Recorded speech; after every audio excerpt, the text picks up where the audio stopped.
Okay, to begin with, we've used our clay to roughly shape in the face of a doll's head. The first we'll discuss is tip B. Tip B is used in a rolling motion to move clay from one area to the other.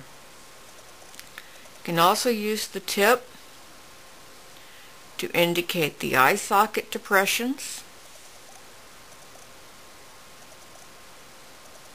like so, and in a rolling motion to begin to indicate the bridge of the nose.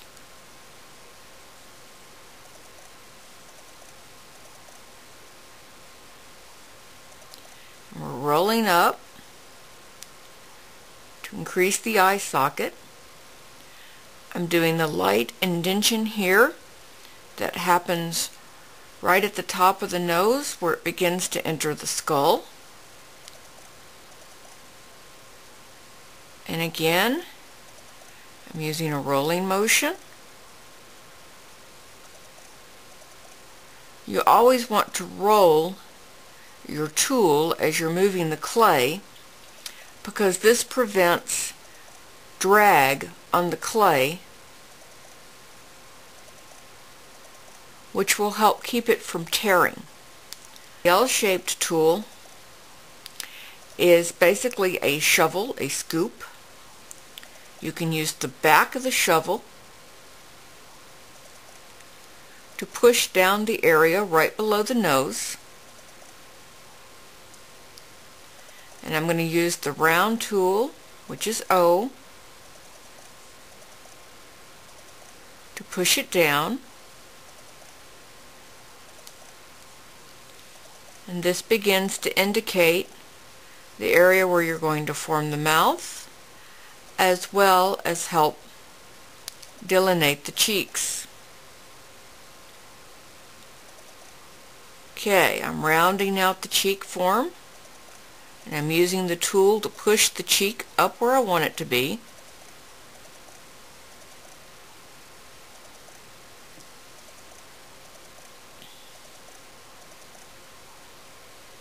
Now, what we're trying for in these first few steps is just a rough indication of where you want to go with this.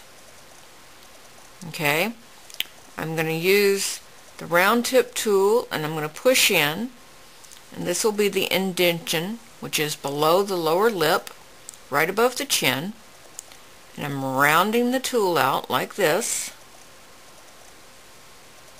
push and round, and I'm smoothing back this area right above the jawline, like so.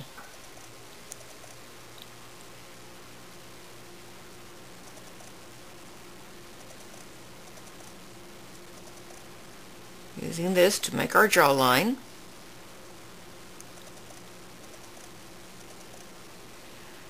Now watch, I can rotate under the chin like so to help sharpen the jawline, but also to bring the chin out so it's more pronounced. So this is our current silhouette.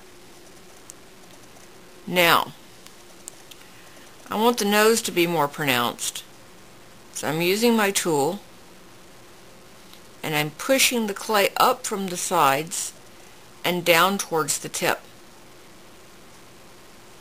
This not only narrows the tip of the nose, but it brings it into more prominence, so the bridge becomes more apparent.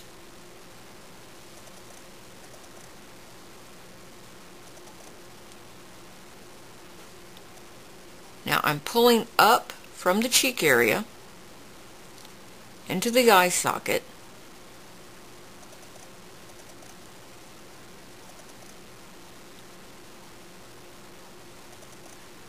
so that the blending is more smooth, and so that I have enough clay up in the area that I can actually make my eye. But as you see, by rolling the clay up like that, I have the beginning of an eye. Now I'm going to use the M tool here. Now the M tool is a sharp, scooped, pointed tear. You can take your tear starting from the center out, rotate it down on top of your eyeball, and you end up with a pronounced eyeball shape. You're making one half of the eyeball at a time.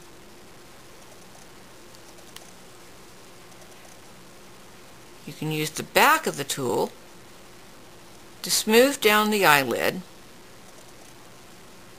scoop out the section, and push it down with the very tip in the back,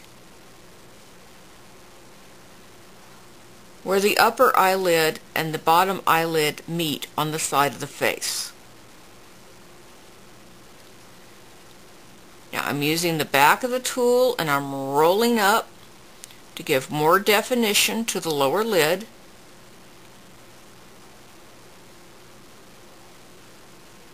Like so.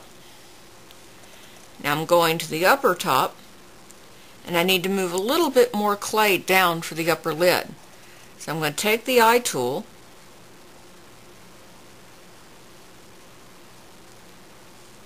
and scoop and push at the same time.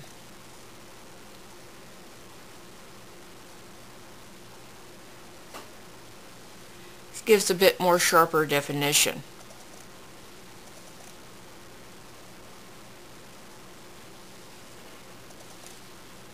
Okay, now this is going to be a little bit of an older character head, so I'm going to take my round tool,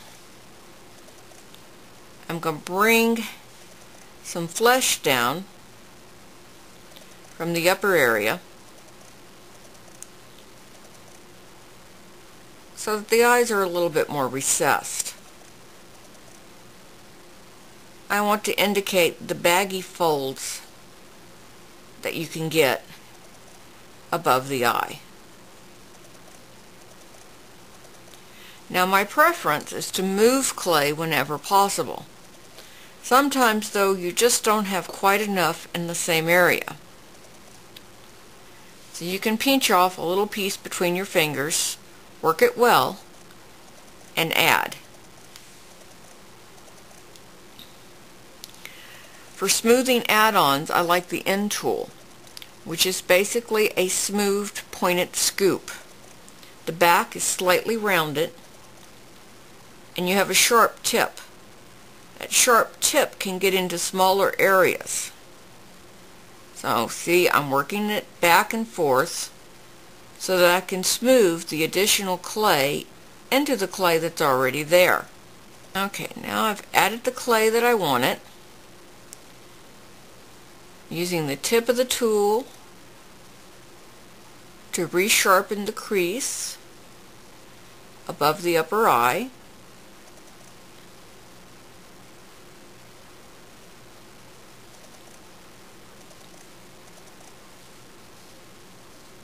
And using the back of the spoon to create an impression right below the bridge bone.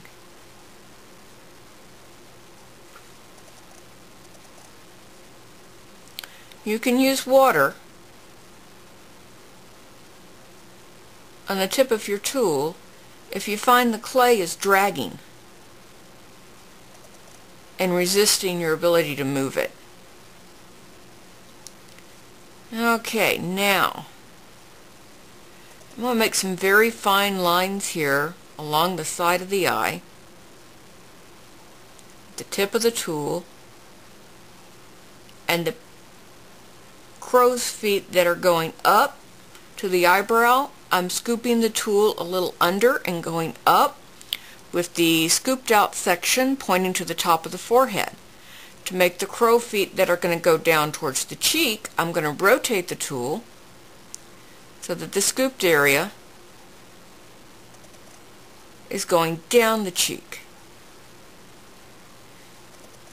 And I'm going to tip the tool further out and use just the point to indicate the fading lines going back towards the ear.